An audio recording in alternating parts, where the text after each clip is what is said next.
So in Chapter 4 of Boruto's 2 Blue Vortex, now being released for about a week and a half, people have begun to express their opinions on it. And I think we're all generally aware of the opinion that I have towards Chapter 4 of 2 Blue Vortex: heat. Just like how every other chapter of 2 Blue Vortex has been heat. In fact, Kishimoto hasn't missed in damn near a year, as pretty much everything from Chapter 70 of Boruto to now Chapter 4 of 2 Blue Vortex has been perfect. I have no hesitancy in saying that these are some of the best chapters that Masashi Kishimoto has ever penned, period. Not just in Boruto, in his entire career. And as somebody who's read everything that Masashi Kishimoto has ever written, I feel as though I have a pretty informed opinion on that topic. However, while the majority of Boruto readers agree with me that these first 4 chapters of 2 Blue Vortex have been very close to perfect, there are absolutely people who don't have that opinion. And while I don't want to disqualify other people's opinions, it's hard for me to take these opinions even remotely serious, as the majority of people who have been expressing negative opinions towards 2 Blue Vortex's run thus far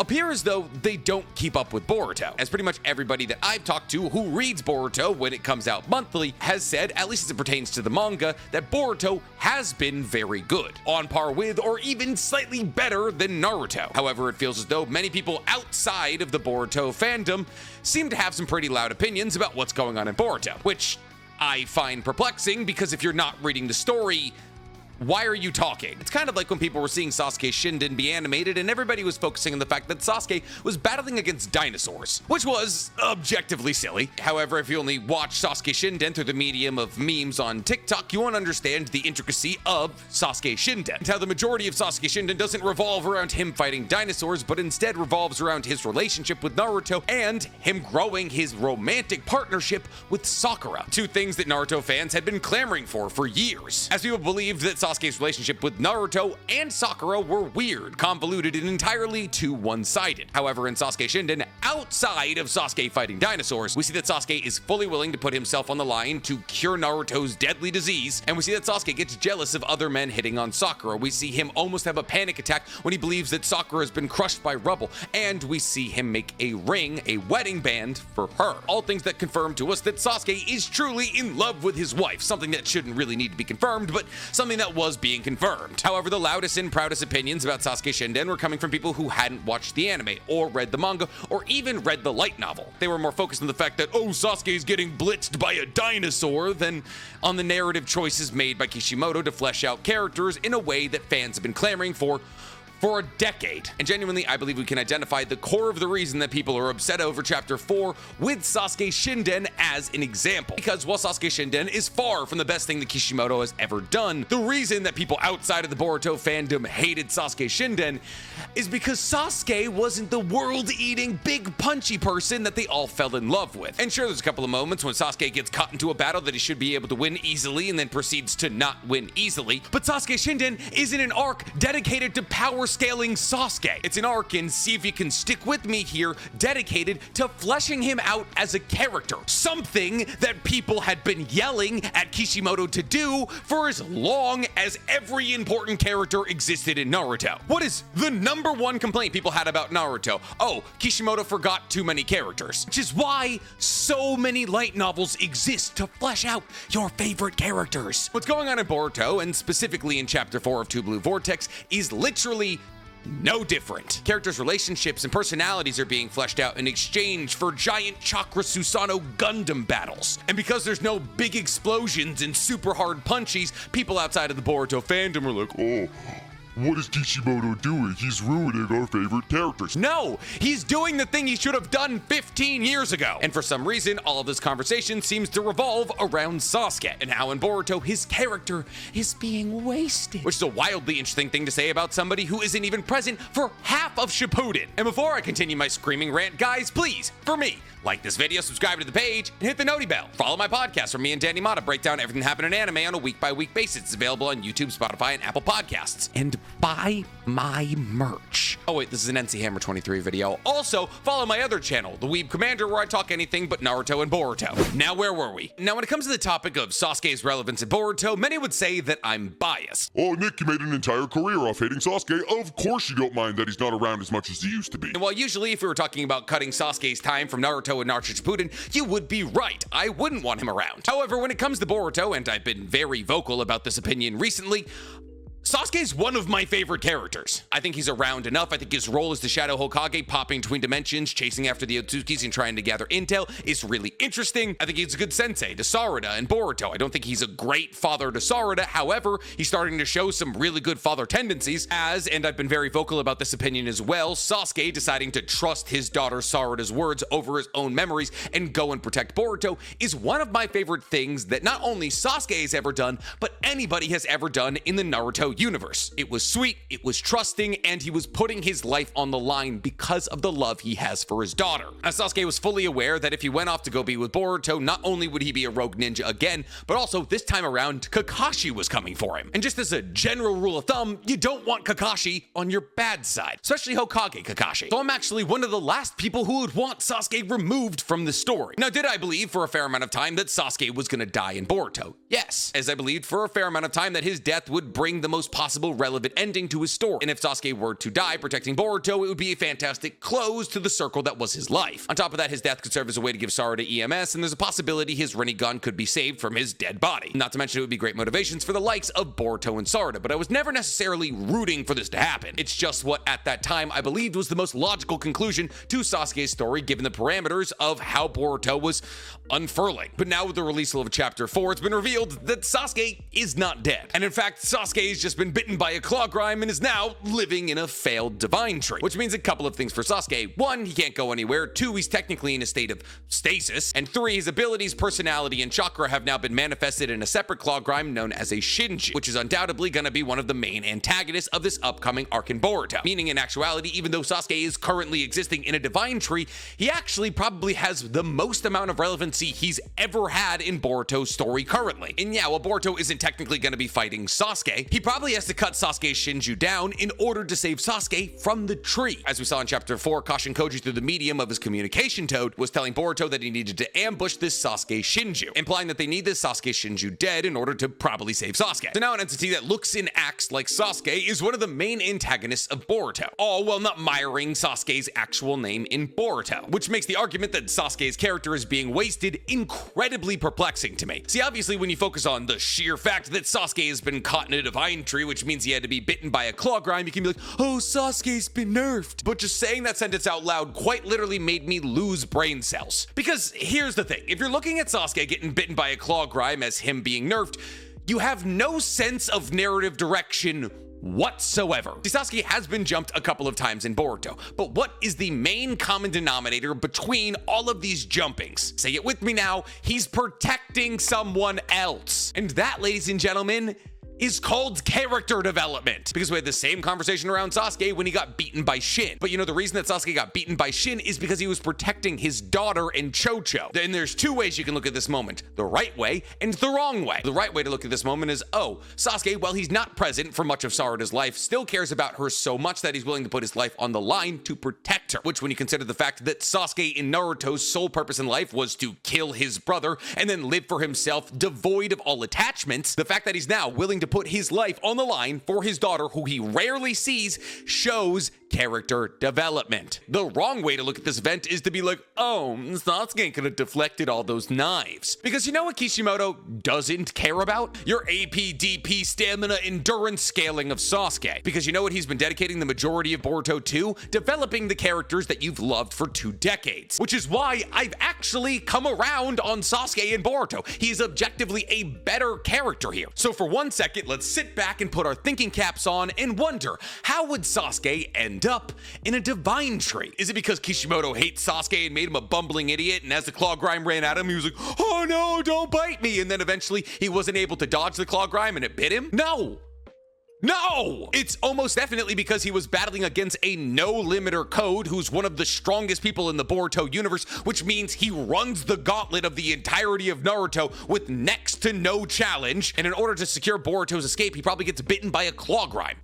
What a crazy concept! A man who threw away his entire life in the village to become a rogue ninja to make sure that Boruto was okay, continued to do exactly that? What? But Sasuke, willing to put his life on the line for Boruto, is meant meant to act as a full circle moment for the fact that he spent the majority of his time in Naruto and Shippuden trying to kill his father, Naruto. But he's now, for the first time in the entirety of Naruto's universe, paying back for the things that he did, as Sasuke is basically treating Boruto like community service hours. Now, that's not me saying that Sasuke doesn't care about Boruto. He obviously does. It's more me speaking to Sasuke's characteristic changes that happened between Shippuden and Boruto. But if anybody has a problem with Sasuke being turned into a tree, they probably have more problems with the entirety of Boruto than they do just Sasuke turning into a tree. Because many people who spout these opinions believe that Sasuke's character has been wasted long before him being turned into a divine tree, which is, once again, inaccurate. See, because the opinion that these kinds of people tend to spout is that Sasuke has been turned into a punching bag in Boruto, which is the most narrow-minded first grade reading level nonsense you can spout publicly. Let's take a key look back at Sasuke's most important fights all throughout Boruto. Oh, and by the way, if you want to go one step further back to a little bit before Boruto and look at the last, Sasuke also has some pretty important moments in the last, like when his Chidori dices half of a meteorite so small that the falling rubble doesn't affect Konoha in the slightest. But let's talk about Boruto, because the first battle that we ever see Sasuke have in Boruto is obviously against Shin, and Shin does land a couple of slightly dirty hits against Sasuke. But really, the only hits that Shin ever lands on Sasuke are either when Sasuke is protecting Sarada and Chocho, or when Shin decides to punch through the chest of one of his little clones that Sarada tells Sasuke to not cut down. And then pretty much everything after that is Sasuke dog-walking Shin, who, mind you, is a wielder of like 18 Sharingan, 7 of which are MSs, who was able to run the ones one-on-one against Sakura and probably would have won if not for Sasuke's interjection, making Shin inarguably stronger than like 99% of people from Naruto Shippuden. But the point here, once again,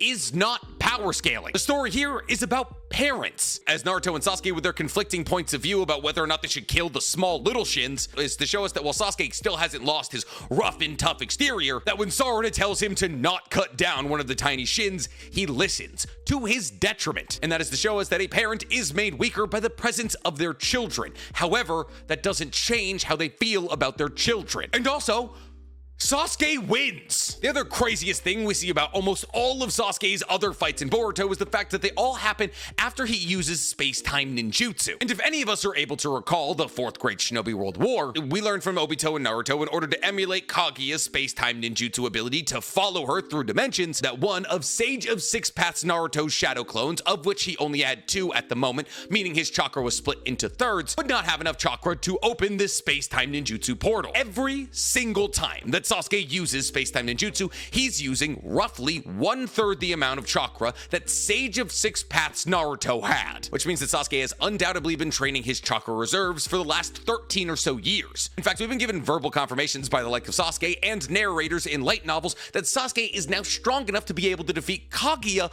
one-on-one. And all of this makes sense when you consider the fact that even after using space-time ninjutsu portals, Sasuke has been able to go toe-to-toe with the likes of Momoshiki and Kinshiki simultaneously.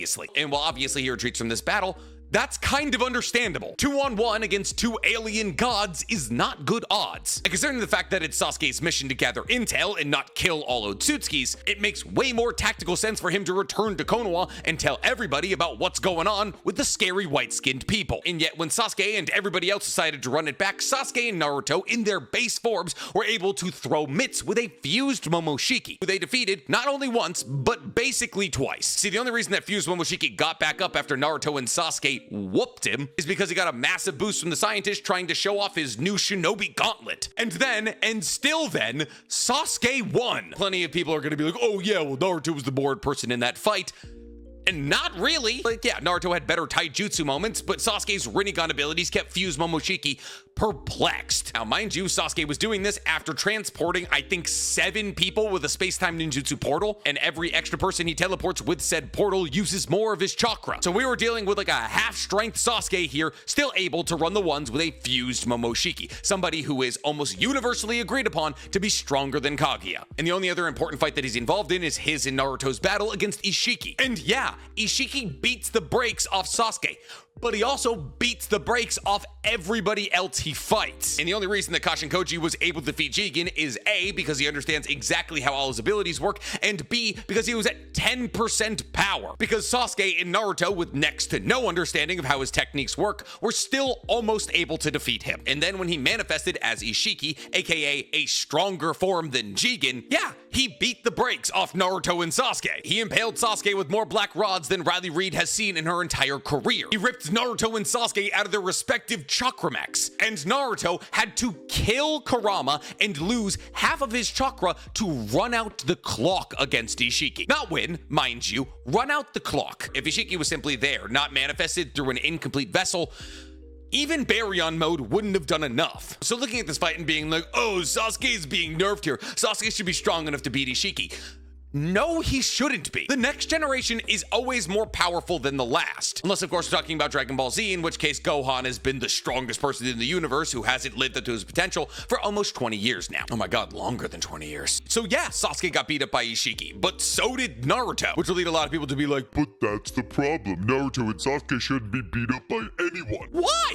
It's not their show anymore. This is not Sasuke Shippuden or Naruto Shippuden squared. It's Boruto. Naruto, the next generations. Naruto and Sasuke, while still massively beloved characters, are not the main characters, and they now currently exist as two people heavily reliant on ninjutsu in a world that can nullify ninjutsu in its entirety. And you want to know why Kishimoto did this? Because he did it on purpose. Because when Kishimoto was writing the Fourth Great Ninja War, he was like, how do we get any bigger and more explosive than this? This actually isn't what I envisioned for Naruto. And thus, Kishimoto committed himself to making Boruto about the things that made Naruto great, which was not chakra mechs, mind you. Yeah, Naruto's tailed beast transformation and the Susanoo were cool at first, but when the Susanoo and Jinchuriki transformations became the standard, Naruto was no longer a show about ninjas. It was a show about who could create the biggest chakra skeleton or get the shiniest tailed beast. Boruto is a show about ninjas and aliens. And thus, with the introduction of things like Rinnegan palms and karma markings,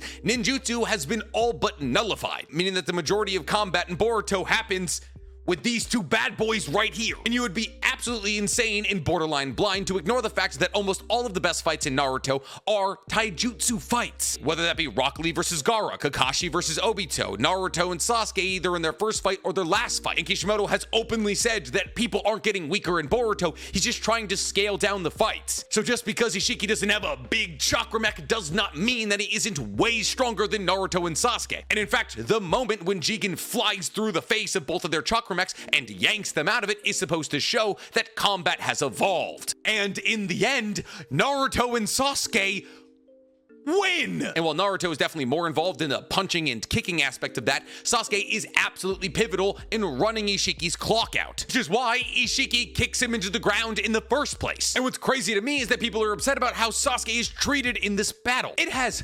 never been Sasuke's show. Yeah, he's heavily involved, but it's not called Sasuke or Sasuke Shippuden. Sasuke in the battle against Ishiki is maybe the fourth most important character, not including Ishiki, because it's Boruto's show, Ishiki is after Kawaki, and Naruto is the protagonist of the last generation. Oh, I'm sorry, did you want Sasuke, the weaker of the two co-protagonists of the last series, to be the person who defeated the biggest bad yet in Boruto? That makes no narrative sense whatsoever. And assuming that now that he's even further removed from the key spotlight of the storytelling, that he's going to become the center of attention is borderline delusional. Which brings us to our next chief complaint. How did Boruto get the drop on Sasuke? Like incredibly easily. One, Sasuke wasn't anticipating Momoshiki to take over Boruto's body and stab him in the eye. It's a surprise feat. Kaguya, before she ate the chakra fruit, was able to rip Ishiki in half because she caught him by surprise. That means a version of Kaguya that is weaker than the version of Kaguya that Sasuke is said to be able to defeat one-on-one in Boruto was able to not only successfully get a jump on, but also rip in half Ishiki. A man who, if he didn't have a timer on how long he was going to survive in his Ishiki form, would have been able to rip Naruto and Sasuke in half multiple times. Surprise, especially in anime, is kind of a big thing. Oh, but Nick, Sasuke has the Mangekyou Sharingan and the 6-Tome Rinnegan. His perception and reaction time is probably the fastest in the universe. We literally, just in the fight previous to this, saw that Sasuke's Mangekyou Sharingan could not keep up with the chakra rods that Ishiki was throwing. The Mangekyou Sharingan is not all powerful when it comes to reaction time, especially when you don't see it coming. Not to mention he had just been stabbed by like 24 black rods, been used as a surfboard, and believe it or not, was probably pretty low on chakra. But when you use the Sasuke was low on chakra argument against one of the people that are arguing this ridiculous point, they'll say, oh, but Sasuke used Amaterasu right after he got stabbed in the eye. Yeah, because Amaterasu uses way less chakra than things like Heavenly Hand Power or opening subspace ninjutsu space-time portals. In fact, Amaterasu uses way less chakra than literally any Rinnegan ability. You want to know how I know this? Itachi, the infamously low chakra'd individual, could use it. So am I saying that Sasuke was out of chakra? No. Am I saying that his chakra was low? Yeah, that makes a lot of sense when you consider the fact that he was on 3 days bed rest from the ass kicking he got from Jigen, and it just had his teeth kicked in by Ishiki. Oh, and let's not forget that the Otsutsuki can canonically erase their chakra presence. So now, not only was Sasuke not anticipating his pupil to stab him in the eye, but also the thing that just took over his pupil's body has no chakra signature. What are we talking about here? Oh, but Nick, he was nerfed for nothing. Wrong again! Think for 1 second. Naruto and Sasuke are not the main characters anymore. I know that's hard to accept because you loved Naruto and Naruto Shippuden so much, and they were the main characters of that, right? And look, they're still around. That's them right there. And sure, they look a little stupider than they looked in Shippuden, but that's them, I can tell. But if it helps, Boruto and Kawaki are wildly compelling characters. And you want to know why they're wildly compelling characters? Because there's no longer world-eating threats protecting them, which means that everything that they have to go through by themselves. Because nothing hampers the character development of two emerging stars in the new gen anime world than them just acting as background characters while Naruto and Sasuke mop up all the problems. Think about for 1 second what Kawaki or Boruto did in the battle against Ishiki. The answer is basically nothing. That's how every battle for the rest of Boruto would have gone. And no, they weren't nerfed just so Boruto and Kawaki could get stronger. They were nerfed temporarily, mind you, and we'll get into that in a second, to not only make Boruto and Kawaki stronger, but also to build their character. As now, both Kawaki and Boruto's key motivations revolve around Sasuke and Naruto. See, the reason that Kawaki wants to kill all Otsutsuki and save Naruto is because Naruto isn't as strong as he used to be, and thus Kawaki believes he has to use his strength to cover for Naruto's lost strength, which introduces an incredibly interesting and compelling storyline of Kawaki identifying the first person to ever be kind to him and being wildly afraid of losing that person at the hands of the strongest entities on Earth, making Kawaki, in my eyes, a much more compelling and interesting character than Sasuke ever was in Naruto and Naruto Shippuden. And Boruto's key motivations are to save his father, Naruto, who Kawaki has taken away from him, and Sasuke, who stepped up to replace Naruto, but because of Boruto's incompetence 1 year into the time skip, has now been put in a similar situation to Naruto. And neither Naruto nor Sasuke would have been put in these situations if they were at full power. So now Boruto has to deal with the loss of two father figures while Kawaki is actively fighting against losing the only one he's ever cared about. All of this is like when Gojo was sealed in the Shibuya incident. See, when you have the strongest person in the universe,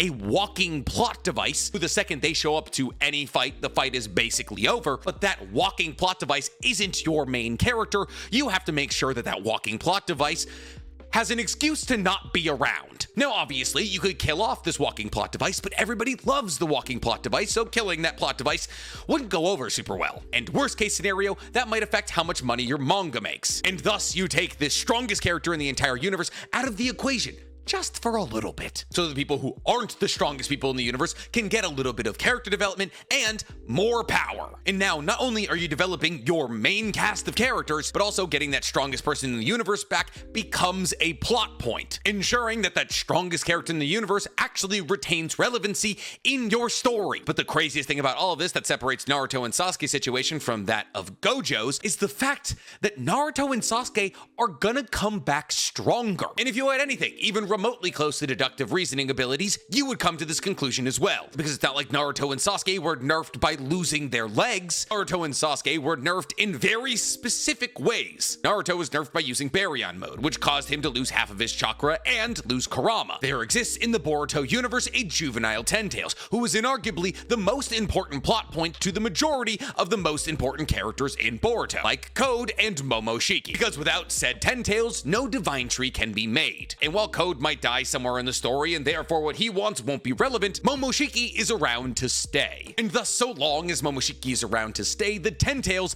needs to be in play, because Momoshiki will always want to feed Kawaki to the Ten-Tails to make a divine tree. So even though the current location of the Ten-Tails is somewhat up in the air and might be currently manifesting as a Shinju in the shape of Jigen, at the conclusion of this divine tree slash Shinju arc, the Ten-Tails and all of the Claw Grimes will almost definitely all come back together. At which point we are still unfortunately left with the question of what to do with the Ten Tails. And considering the fact that by this point, the ever-looming threat of Shibai will most likely rear its ugly head, the answer to what to do with the Ten Tails will be use its power. And who, off the top of our heads, do we think is gonna use the Ten Tails power? Well, it's not gonna be Kawaki or Boruto because they are already technically Jinchurikis of some form. So do we think it could possibly be the person who was once the Jinchuriki for all nine-tailed beasts simultaneously? Person who's currently an empty vessel and at half power? Do we think maybe they could be the Jinchuriki of the Ten Tails? As for Sasuke, if you took more than 1 second to look at Sasuke as he was trapped in this divine tree, a couple of things would have been fairly obvious. And those fairly obvious things would be that Sasuke, very notably, had 2 parts of his body outside of the tree. And those 2 things would be his right arm and his right eye. More importantly than anything, the arm he still has and his Mangekyo Sharingan. And they were both very clearly shown, which means the side of Sasuke that is currently inside a divine tree, which is created entirely out of the Ten Tails chakra, mind you, is his left arm, which he currently doesn't have, and his stabbed Rinnegan. Now, why do we think we would purposely put Sasuke's non-injured side outside of the tree, with the tree perfectly overlapping the side of his face that is injured? Do we think maybe, just maybe, being bathed in the power of the Ten Tails for a couple of years would have some curative properties, and that whenever Sasuke Shinju is defeated, either they'll be able to take the Rinnegan out of its face and give it back to Sasuke, or his body will simply be cured by spending years bathed in Ten-Tailed chakra? Because here's the thing, Kishimoto is not an idiot. You know that. You watch his show, you read his manga, and therefore, Kishimoto knows what you want as much as I know what he's gonna do, because he does what we want. He's not Gege Akutami. He's not throwing curveballs. While a couple of things might be a little bit surprising, Naruto and Boruto are unfortunately a bit predictable. And you know what the entirety of both the Naruto and Boruto fandom want? Not only Boruto and Kawaki versus the biggest bad in the entire world, Shibai, but right beside them, Naruto and Sasuke. And you know why this is gonna happen? Well, 1, because we want it, and 2, because narratively, it makes sense. What happened to Sasuke at the end of Shippuden? He had to let Naruto into his life. He had to acknowledge the fact that he couldn't live in solidarity. And thus, technically through the power of friendship, he was saved. Who is Boruto's Sasuke? It's Kawaki. What is Kawaki's key issue? An overwhelming fear that an Otsutsuki threat will take Naruto from him. And therefore, in the end battle, what would be more fitting than Kawaki trusting Naruto and trusting his strength to battle against the biggest, baddest, final Otsutsuki? And thus, in the exact same way as Sasuke closing his circle at the end of Shippuden, Kawaki closes his at the end of Boruto 2 Blue Vortex. And I'm telling you, right now, Naruto and Sasuke are not gonna be in that fight without some boosts. And you know what? If you had any semblance of an ability to pick up on a subliminal narrative, you would know all of this. But because your biggest, baddest fave characters aren't doing the big, strong explosion punchies that you want, for some reason you're not able to. And therefore, somewhat astoundingly, you're unable to comprehend that Kishimoto is currently writing some of the best chapters of manga he's ever written. You will never get Sasuke Shippuden or Shippuden Squared. Their era is dead and gone. They now currently exist to shepherd in a new generation of ninjas with abilities that they themselves do not have, as things like the karma marking, shinjutsu, and cyborgs have made traditional ninjutsu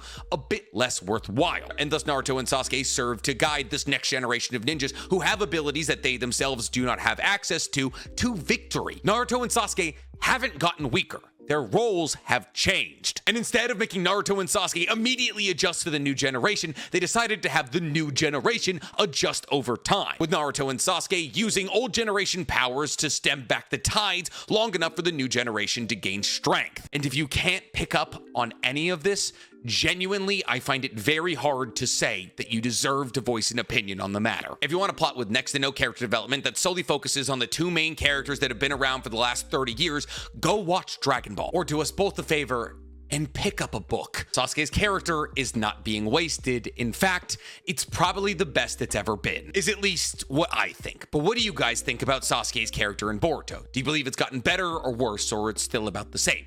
Tell me in the comments below. And while you guys are down there, please, for me, like this video, subscribe to the page, and hit that noti bell. Listen, I want Sasuke out of the tree and back in the story as well. I know, that's crazy.